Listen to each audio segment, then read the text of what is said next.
नमस्कार साथियों, मैं पंकज धाकड़ आज की क्लास में आपका स्वागत करता हूं।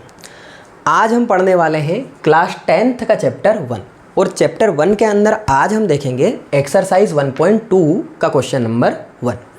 क्वेश्चन नंबर 1 को समझने से पहले अगर आपने अभी तक इसका बेसिक पार्ट नहीं देखा, मतलब 1.2 का इंट्रोडक्शन पार्ट, तो सबसे पहले आप इंट्रोडक्शन पार्ट जाएँ, जिसमें इर्रेशनल नंबर, रेशनल नंबर, को प्राइम नंबर है ना, और ए स्क्वायर में ए का डिवाइड जाता है, मतलब किसी नंबर का डिवाइड जाता तो उस ए में भी उस नंबर का डिवाइड जाता है। ये सब चीज़ें समझ लें और उसके बाद इस इरेशनल वाले प्रूफ को समझें, ठीक। और इरेशनल प्रूफ करने में जैसे हमने ये एक प्रोसेस लिखा हुआ है, ये सब में एप्लीकेबल होगा। सब में मतलब जैसे यहाँ पर √5 है तो जितने भी सिंगल रूट वाले नंबर होंगे उन सब में ये वाला प्रोसेस, आप बस ये एक प्रोसेस याद रख लेना। इससे जितने भी ये सिंगल रूट वाले नंबर है, जैसे √5 के बाद √2 हुआ, √3 हुआ, √7 हुआ, √11 हुआ, मतलब रूट के अंदर आने वाले जो सिंगल नंबर हैं उनमें सब में उनको इरेशनल प्रूफ करने के लिए ये वाला प्रोसेस हमारा एप्लीकेबल रहेगा। तो इस एक ब्रह्मास्त्र से हम सारे ये सिंगल रूट वाले नंबरों को निपटा देंगे। क्लियर है इतना? अब इस प्रोसेस को समझ लेते हैं कि ये प्रोसेस कैसे वर्क करती है, ठीक है। तो सबसे पहला क्वेश्चन है हमारा, प्रूव दैट √5 इज इरेशनल। हमको प्रूफ करना है कि जो हमारा √5 है वो क्या है, इरेशनल है। इसकी जगह और कोई क्वेश्चन भी आ सकता है कि प्रूव दैट √5 की जगह √2 is irrational, √3 is irrational, √7 is irrational, या फिर √11 इज इरेशनल। मतलब कोई सा भी इरेशनल प्रूफ करने का इनमें से सिंगल नंबर, तो इसको अप्लाई कर सकते हैं, ठीक है।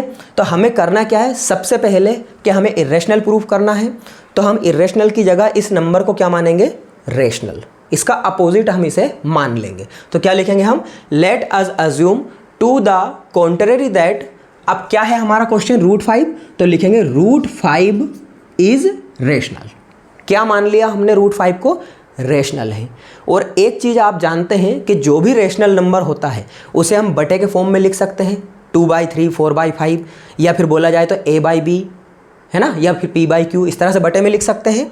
तो क्योंकि हमने √5 को रेशनल मान लिया है, देन तब ये जो हमारा √5 होगा ये किसके इक्वल हो जाएगा, a/b के। मतलब इसको हम बटे के फॉर्म में लिख सकते हैं। तो हमने इसको √5 को रेशनल माना, रेशनल मानने के बाद इसको हमने लिख दिया a/b के इक्वल, ठीक। अब जहाँ पर ये जो a/b है ये दोनों क्या है, को प्राइम। को प्राइम मतलब इनमें 1 को छोड़कर किसी और नंबर का, सेम नंबर का डिवाइड नहीं जाएगा। तो लिखेंगे where a and b are coprime, जहाँ पर ये a और b क्या है, दोनों को प्राइम है। And b is not equal to 0, ये जो नीचे वाला b है ये 0 के इक्वल नहीं है। क्लियर? क्या हो गई, 2 स्टेप हमारी। पहली स्टेप तो हो गई कि हमको मानना है कि वो एक रेशनल नंबर है। दूसरी स्टेप हमारी हो गई कि वो अगर रेशनल है तो उसको हम a/b के फॉर्म में लिख सकते हैं, ठीक। अब थर्ड स्टेप में क्या करना है, थर्ड स्टेप में हमको करना है इन दोनों तरफ का स्क्वायर।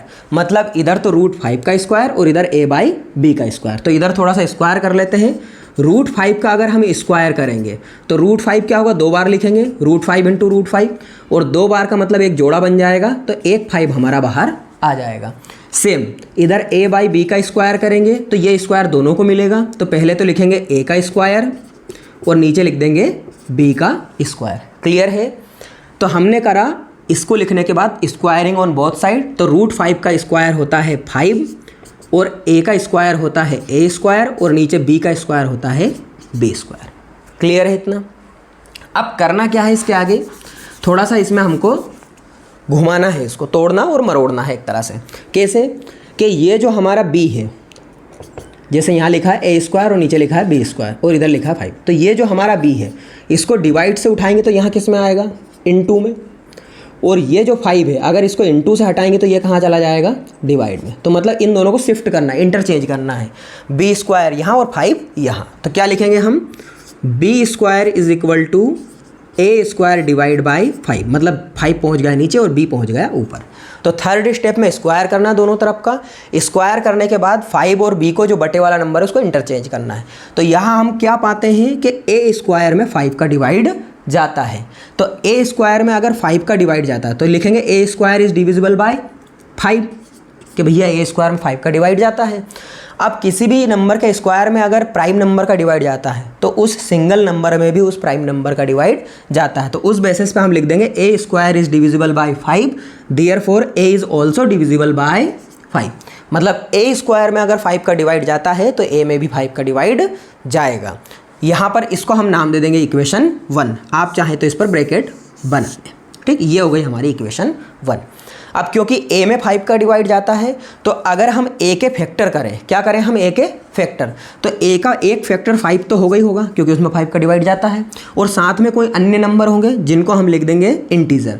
तो हमने लिखा so a is equal to 5c, 5 into c या 5c, where c is an integer. Integer का मतलब 5 के साथ जो अदर प्राइम नंबर उसके फैक्टर आएंगे वो कोई से नंबर हो सकते हैं। तो हमारा एक और क्या बना, a इक्वल टू 5c। अब ये जो a की वैल्यू हमारी आई है ना, थर्ड स्टेप तक आपको समझ में आया। उसके बाद फोर्थ स्टेप में हमने माना कि जो a में 5 का डिवाइड जाता तो a इक्वल टू 5c। अब फोर्थ स्टेप के बाद हमें क्या करना है फिफ्थ स्टेप में, कि इस a की वैल्यू को पुट करना है इक्वेशन 1 में। ये जो इक्वेशन 1 है इसमें इस a की वैल्यू को हमें पुट करना है। तो लिखेंगे putting the value of a in equation 1। इस इक्वेशन 1 में a की वैल्यू को पुट करना है। तो इक्वेशन 1 को लिख लेते हैं। इक्वेशन 1 है हमारा b square equal to a square divide by 5। अब a की जगह कितना लिखना है 5c। तो ये जो a है, देखो स्क्वायर अलग है, सिर्फ a की बात कर रहे हैं, a की जगह लिखना है 5c, तो इसकी जगह लिख देंगे हम 5c और इसका हो जाएगा स्क्वायर। आई बात समझ में? तो यहाँ पर ये क्लियर लिख देता हूँ थोड़ा सा कि 5c का स्क्वायर, मतलब जो a की जगह हमने लिख दिया 5c तो उसका स्क्वायर, और डिवाइड में जो 5 ऐसे का ऐसा। अब इसको थोड़ा सा और सोल्व कर लेते हैं हम। तो यहाँ पर तो b स्क्वायर है, 5c का स्क्वायर का मतलब होता है, इसे 2 बार लिख दो, 5c इंटू 5c, और डिवाइड में क्या है 5। तो एक 5 से एक 5 तो गया, फिर बचा क्या हमारा, इधर तो b स्क्वायर चल ही रहा है इक्वल के इधर, इक्वल 5 का इधर यहाँ पर क्या रहेगा 1, तो 5 बन जा 5, और c का c में करेंगे क्या आ जाएगा हमारा c स्क्वायर। आई बात समझ में? तो b square is equal to 5c square. अब अगर इस 5 को मैं यहाँ से हटा दूँ तो ये दोनों इनटू में है, तो ये 5 कहाँ आ जाएगा इसके डिवाइड में। तो हम क्या लिख सकते हैं इसको, b square divide by 5 equal to c square, और इसका नाम दे देंगे इक्वेशन 2। क्या करा हमने, इस 5 को यहाँ डिवाइड में ले आए, तो 5 डिवाइड में आ गया तो क्या हो जाएगा b स्क्वायर डिवाइड बाय 5।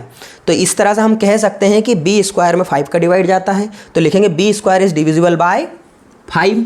और सेम वही जो a स्क्वायर वाले प्रोसेस में किया था कि अगर b स्क्वायर में 5 का डिवाइड जाता है तो b में भी 5 का डिवाइड जाएगा। तो b square is divisible by 5, therefore b is also divisible by 5। अब इसका नाम दे दिया हमने इक्वेशन 2। तो हमने देखा कि यार इक्वेशन 1 में a में 5 का डिवाइड जाता है और इक्वेशन सेकंड में b में भी 5 का डिवाइड जाता है, पर हमने तो यहाँ लिखा था कि ये दोनों को प्राइम है, इनमें 1 को छोड़कर किसी और नंबर का डिवाइड नहीं जाएगा, पर यहाँ तो जा रहा है। तो यहाँ पर कॉन्ट्रडिक्शन हो गया, विरोधाभास हो गया कि हमने माना कुछ और हो कुछ और रहा है। तो हम यहाँ लिखेंगे from equation 1 and equation 2 we get a and b have at least 5 as a common factor. जो a है और जो b है उन दोनों का एटलीस्ट 1 को छोड़कर और दूसरा प्राइम फैक्टर क्या आ रहा है हमारा 5 आ रहा है, जो कि नहीं आना चाहिए था। तो 5 अगर हमारा आ रहा है तो ये कॉन्ट्रडिक्शन हो गया। तो यहाँ लिखेंगे but this contradicts the fact that a and b are coprime. और क्योंकि यहाँ पर ये दोनों का कॉमन फैक्टर 5 आ रहा है, ये कॉन्ट्रडिक्ट कर रहा है फैक्ट को। क्या फैक्ट कॉन्ट्रडिक्ट कर रहा है कि दोनों हमारे को प्राइम नंबर है, मतलब इनको 1 को छोड़कर किसी और का डिवाइड नहीं जाता है। तो but this contradict the fact that a and b are coprime, contradiction हो गया। तो देयरफॉर दिस कॉन्ट्रडिक्शन, मतलब ये जो विरोधाभास हुआ है ये क्यों हुआ है, क्योंकि हमने माना ही गलत, वो था इरेशनल और हम जबरदस्ती उसको रेशनल बना रहे थे। मतलब बेचारा था कुछ और हम उसको जबरदस्ती पकड़ के ये ले तू यही बन, गधा है ना, जबकि वो घोड़ा था, है ना। तो this contradiction has arisen because of our wrong assumption. क्या रॉन्ग एजप्शन किया हमने, दैट कि √5 हमारा रेशनल है। हमने क्या गलत माना कि √5 हमारा रेशनल है, ये हमने माना ही गलत, यहाँ पर मानना ही नहीं था। तो therefore so we conclude that √5 is irrational. तो इसीलिए क्योंकि यहाँ पर ये मिसमैच हो रहा है, इसीलिए हमने मान लिया कि ये जो √5 है वो इरेशनल ही हमारा है। तो इसी के साथ ये वाली प्रोसेस से हम ये पहला वाला क्वेश्चन डन कर सकते हैं और √5 प्रूफ हो गया है इसमें। ठीक है, थैंक यू एवरीवन। इस तरह आपका प्यार और साथ बनाए रखें और हमारे साथ जुड़े रहें।